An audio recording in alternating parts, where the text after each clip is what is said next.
Praise God from whom all blessings flow. Praise Him, all creatures here below. Praise Him above the heavenly host. Praise Father, Son, and Holy Ghost. Amen.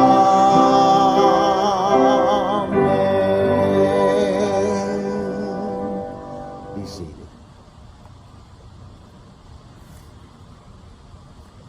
From the Gospel of Luke, chapter 14. Beginning at verse 25.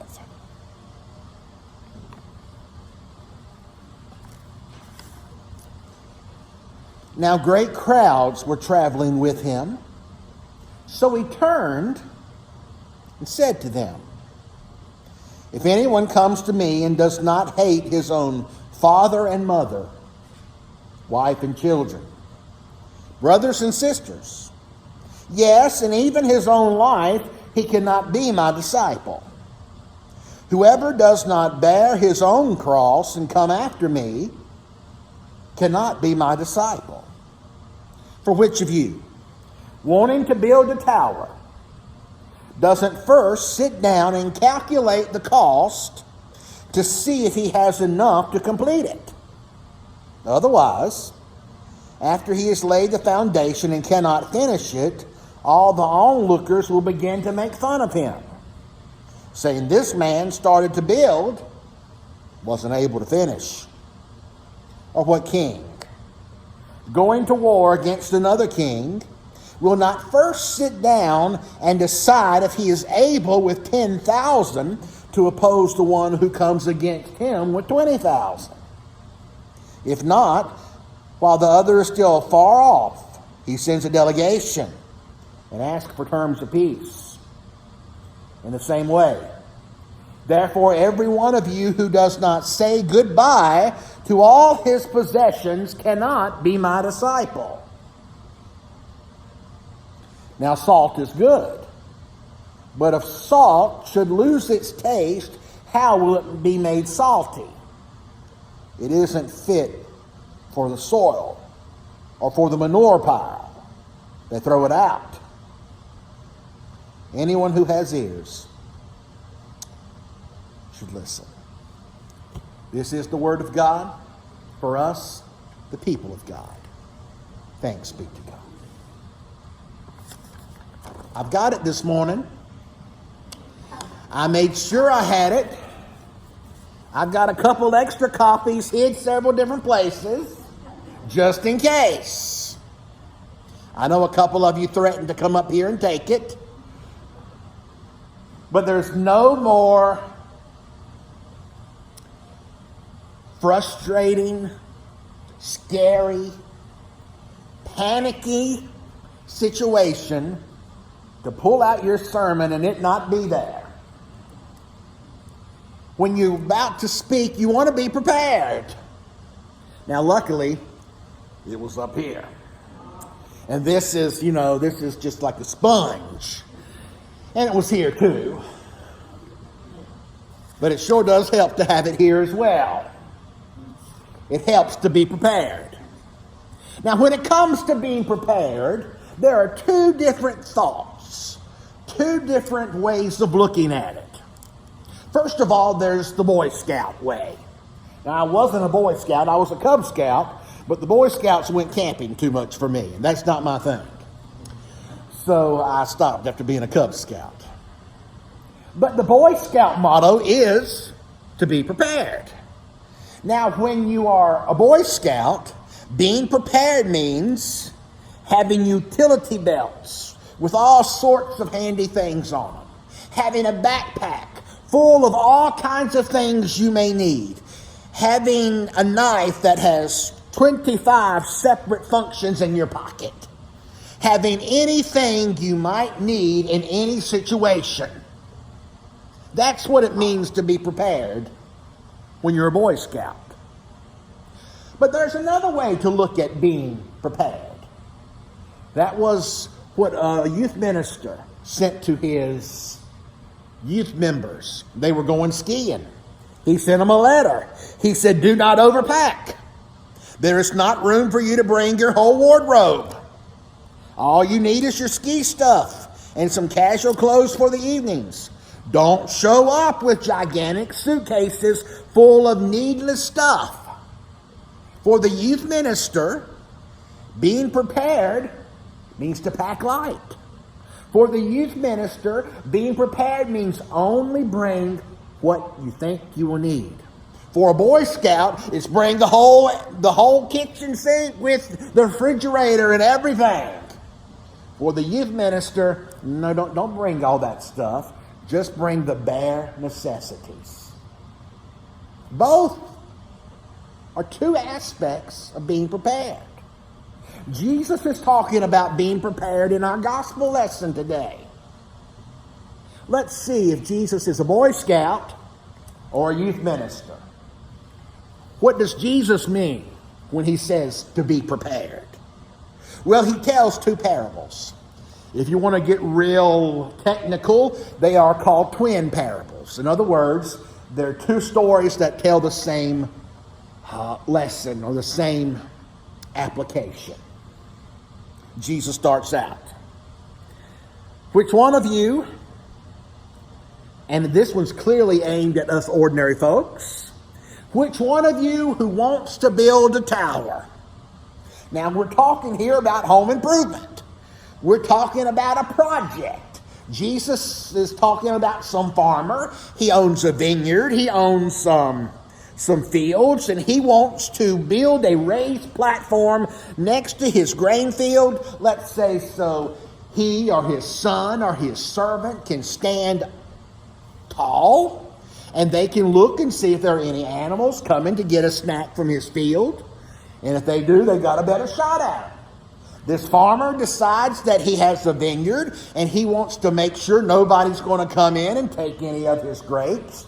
He wants to make sure everything that is his is protected, so he's building a tower. Home improvement project. Now, if you've ever tried to build anything, you know there are several things you've got to know about building. Number one, no job takes less than 3 trips to the hardware store. You always think you've got what you need, but it always ends up you don't. It seems like everything's like that. Decorating this church for Christmas is like that. Every time we decorate for Christmas, now, I always come late because I don't like having to, when you put the tree, getting the branches all taken, you have to unfold them and do all, you know what I'm talking about. I don't like to do that, so I'm not going to come and do that. So I'll wait till they've done that, then I show up. That's just how it is. So I'm here and I'm working up a sweat, and I'm decorating this tree, and before you know it, some of the ladies, and I won't name them, but I could, every year decide they need to go get something. And in my mind, before we even get here, I'm thinking, I wonder what they'll have to go after today. They think they got to go every time, and here I am just working up a sweat, decorating the tree, and I guess that's why it looks so pretty, because I do it. But, if you are going to build something, you're going to have to go to the hardware store more than you think. And you know what else? It's going to take a whole lot longer than you thought it would. How many times have we started something? Oh, this won't take but just a minute. 5 hours later, we still are halfway through. Jesus says, now if you're going to sit down and you're going to build something, you're going to put new garage doors on your house, you're going to build the tower, whatever it is, before you start, Jesus says, sit down. Make sure you have everything that's necessary. Because if you don't, and you run out of time or you run out of money, your next door neighbor, every time he passes, is going to say, oh, nice garage doors. Every time your next door neighbor is going to say something smart, and you're going to have to listen to it. That's the first parable. Then Jesus continues. There's a second parable. Which king, if he's going to make war with another king? Now, that's not something I've ever done, probably ever will do. But the principle is solid. Which king, if he's going to attack another king, doesn't first of all sit down and say, now, he's got more troops than I do.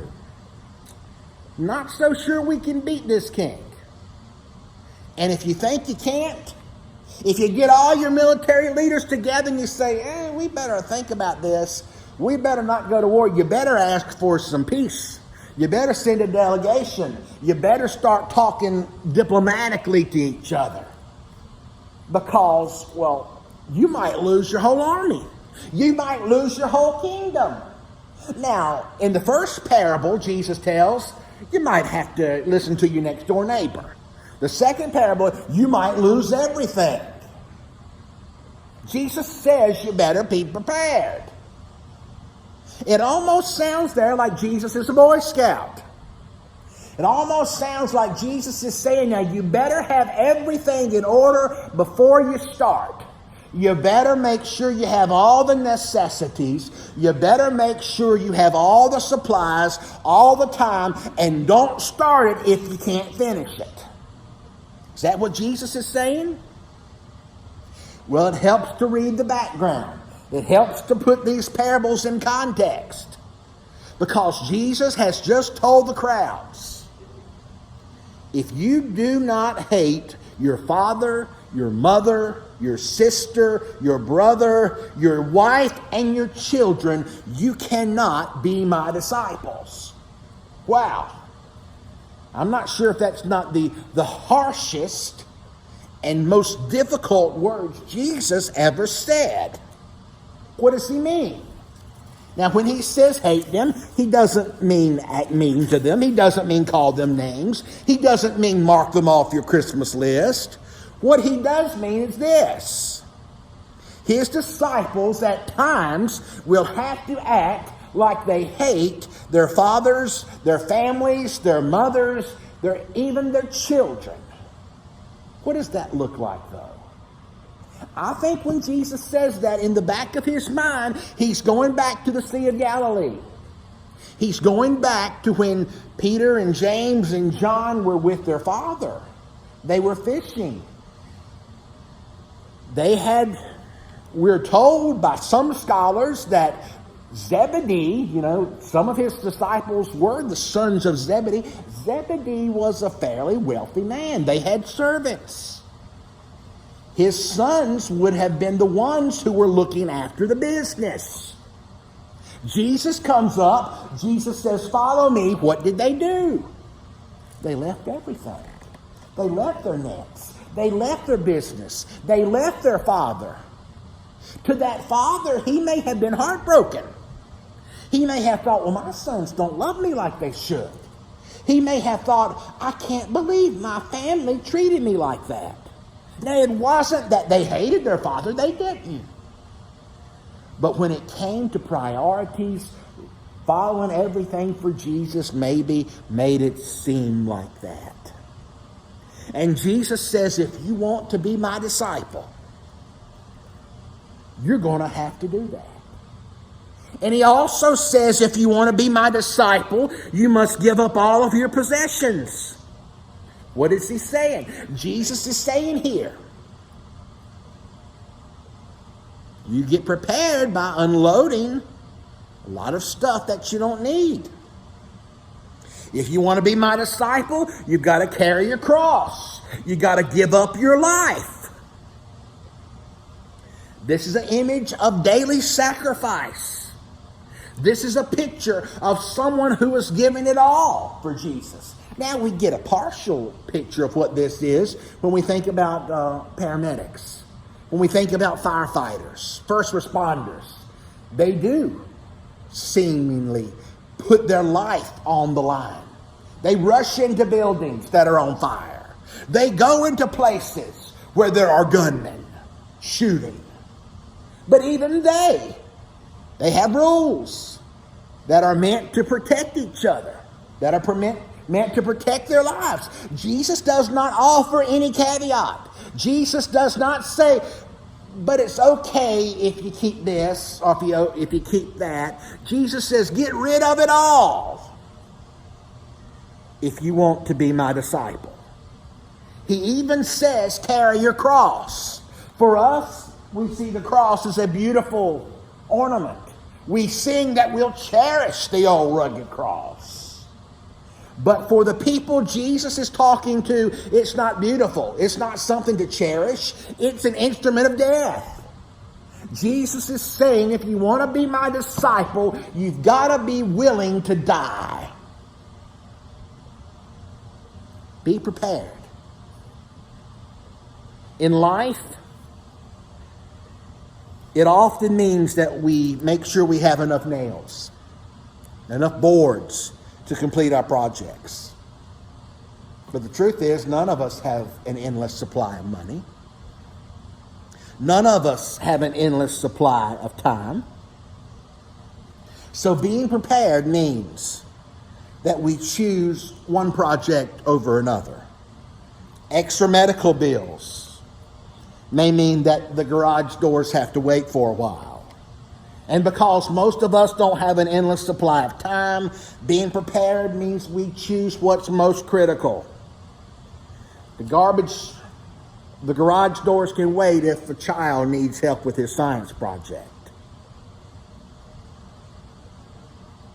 I guess when it comes down to being prepared, Jesus, he's not a Boy Scout, but he's not a youth minister either.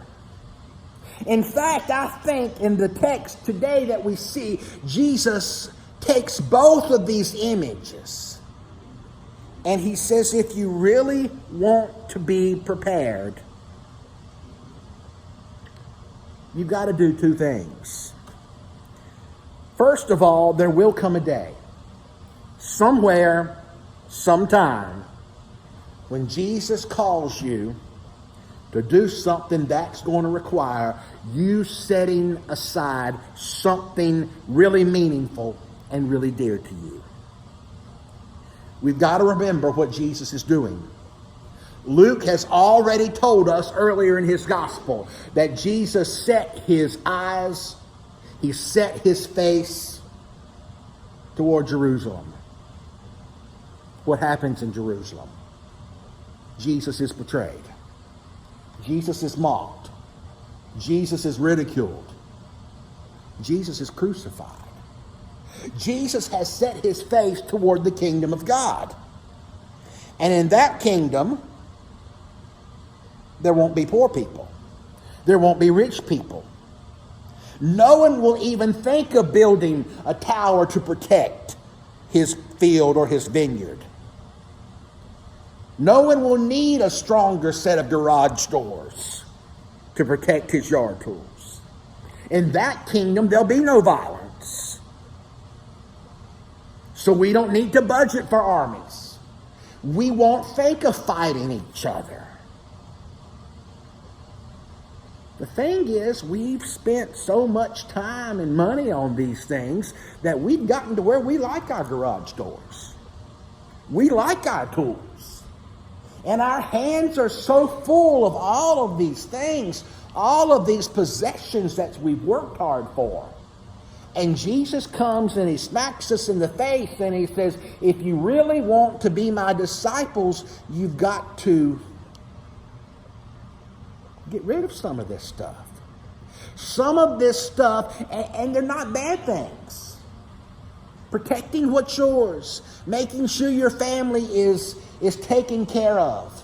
Making sure you've got the proper tools to maintain the yard that God has entrusted you with.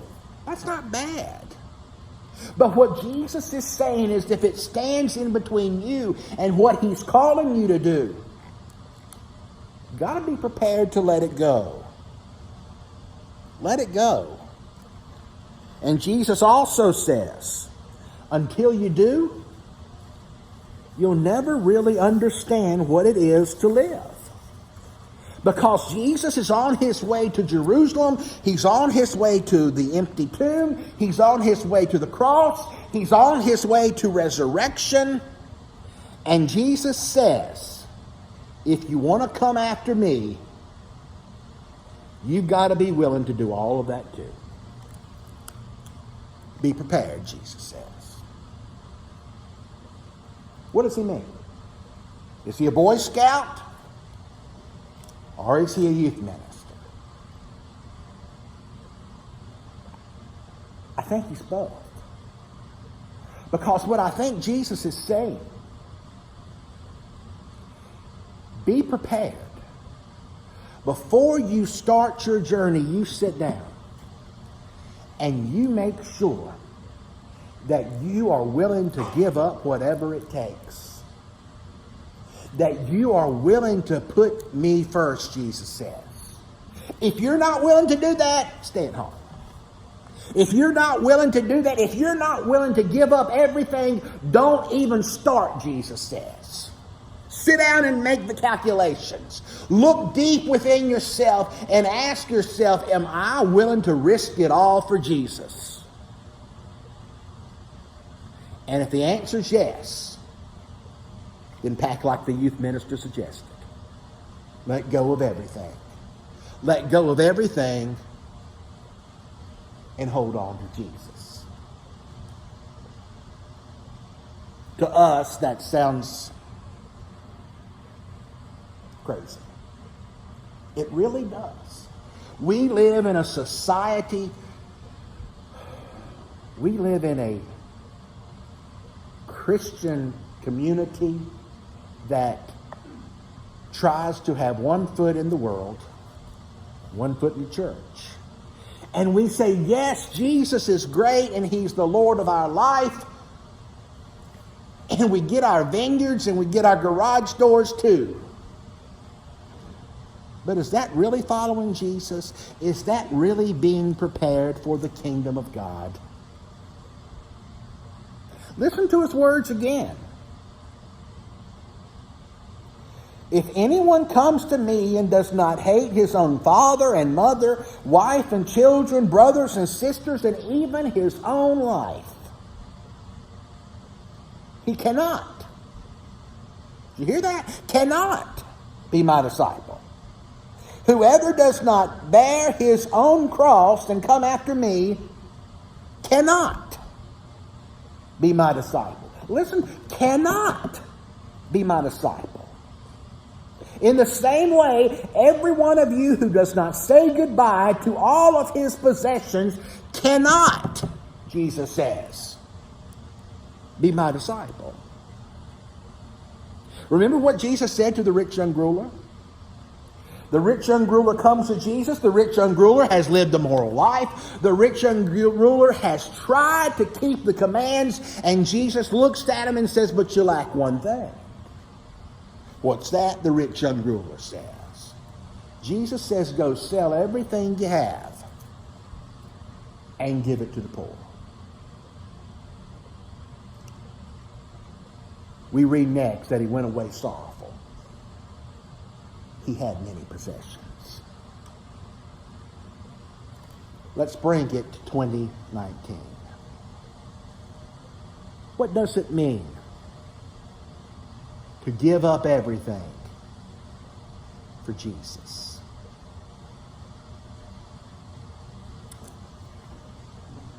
Maybe there's a song that runs.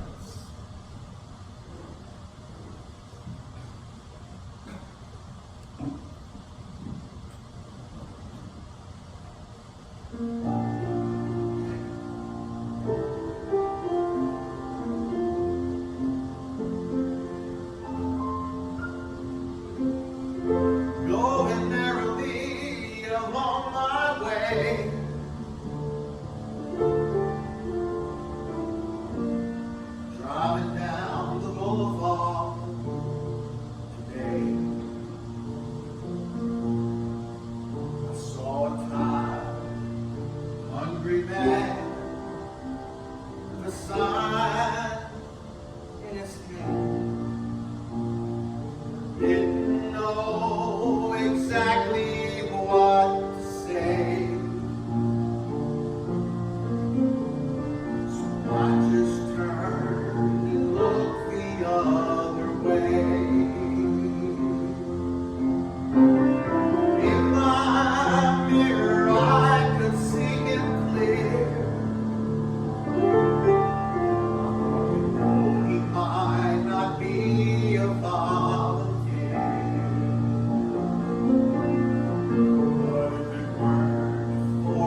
all at once my senses came to me. I seemed to realize how it might be. Before the Lord I'd stand with my heart in my hand. There wouldn't be a single word that I could say. He just turned and looked the other way. Before I knew it, I'd returned, and the lesson that I learned reminded me that all my life until today, not once did Jesus look the other way. Not once did Jesus look the other way.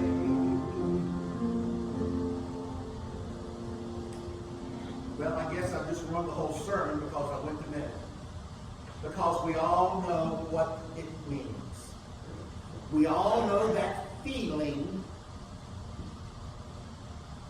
when we sit at a stoplight, when we sit at a stop sign, and we see someone holding up a sign. Let's be honest.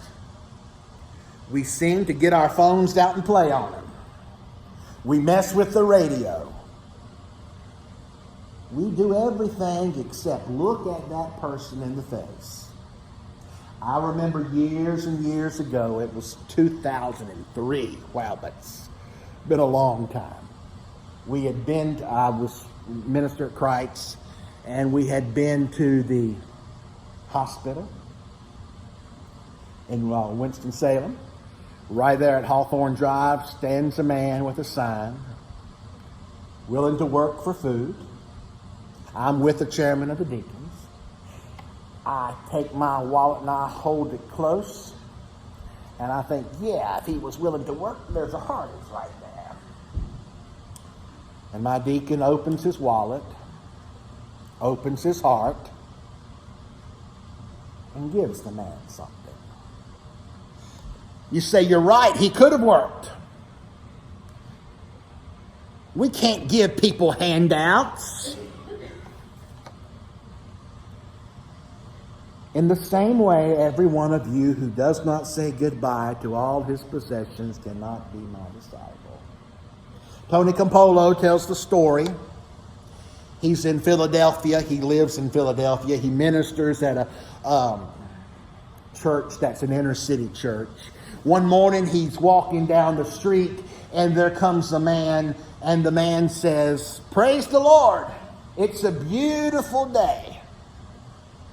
The man is obviously homeless. In his hand, he's holding a coffee cup. He sips the coffee. He says, "Whew, boy, this coffee's awful good today. Would you like a little bit?" Tony said he really wanted to say no, but he knew this was a moment of ministry. He takes the coffee cup. He puts it to his lips. He drinks. He hands it back to the man. And he said, "I tell you, that was the best coffee I've ever drank. Wasn't it you?" And Tony said, "Oh, it was good." He said, "This man's going to get $10 out of me for a sip of coffee." He said, "I had to ask, what can I give you for you sharing your coffee with me?" Tony said, the man said, "I sure would like a hug." Tony said all of a sudden he wished he'd asked for $10. So they're standing there on the street, this preacher in his business suit and this homeless man. And this homeless man reaches his arms around Tony, pulls him closely and hugs him and hugs him and hugs him. And Tony said, "I didn't think he was ever going to let go. But in my ear, I heard the words of Jesus. When you did it to the least of these, you did it to me. I was hungry. You gave me something to eat. I was thirsty, you gave me something to drink. I was naked, you gave me something to wear. I needed a hug, you reached out your arms. But we like our money. We like our prestige. But maybe they don't deserve it. It's not about them. It's not about what they deserve. It's not even about the money. It's about who you claim to be. Jesus doesn't say it's harder for you to be my disciple if you're not willing to let go of everything. Jesus says if you're not willing to let go of everything, you cannot be my disciple. You can't do it. It's not possible, Jesus says. I didn't say that, he said it. We love the parable, but we love it because we don't understand it. Jesus tells the story of a man going from Jerusalem to Jericho. It's a bad road. It's called the Bloody Way. And it's called the Bloody Way because people will lay in the ditches and wait for you and mud you. It's a road, it reminds me, when I hear about it, of Route 8. You know, it's a snake road. And sometimes you're in a curve and you think, I'm going backwards, you know. People didn't travel this road alone. But there was a man who was traveling it and he sees someone laying over there on the side. He's hurt. Could be a trap. I can hear us. I can hear me. It hurts, but I can hear me. Yeah, but he shouldn't have been on this road by himself. Yeah, I would like to help, but in this day and time, we would say, you can't be nice to people. It's not worth it. That's our excuse. And a priest goes by. A priest on his way to probably the temple. If he does not work, he does not get paid. He has a family to feed. He has responsibilities. If he doesn't go and if he doesn't perform the sacrifices don't get done. If he reaches over to help that person and that person dies in his arms, he's unclean for 7 days. He can't go to the temple. He walks on the other side. Makes sense to me. A Levite comes. Now, the Levite pretty much did the same thing as the priest. On a lesser scale, but he worked in the temple. He's got all kinds of responsibilities that have to get done. Again, he's got a family to feed. Again, if he touches a corpse, he's unclean. He can't go to work. He can't feed his family. He can't do the religious things that need doing. He passes on the other side. It makes sense to me, but when you read the parable, it didn't make sense to Jesus. Because a Samaritan comes along, reaches out, does what he can. The moral of the story is, well, Jesus finishes the story by saying to us, go and do likewise. We've got excuses. We've got things to do for God. It's so easy to look the other way. We like to be prepared.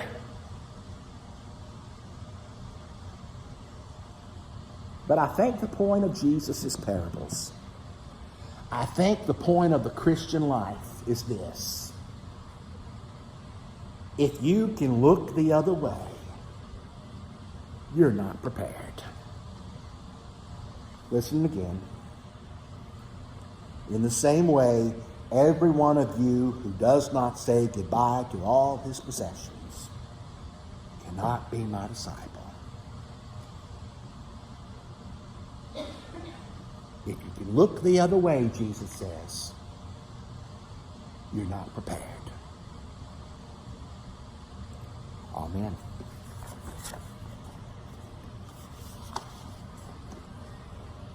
A final hymn, 437. Wherever he leads, I'll go. It's easy for us to sing a song like this as long as he leads us somewhere that's comfortable, and as long as he leads us to do something that we're comfortable and we're okay doing. But sometimes he leads us not to look the other way. As we sing this final hymn, if anyone would like to join this church, we invite you to come forward. Bless you.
Determined that we are going to be the church of Jesus Christ.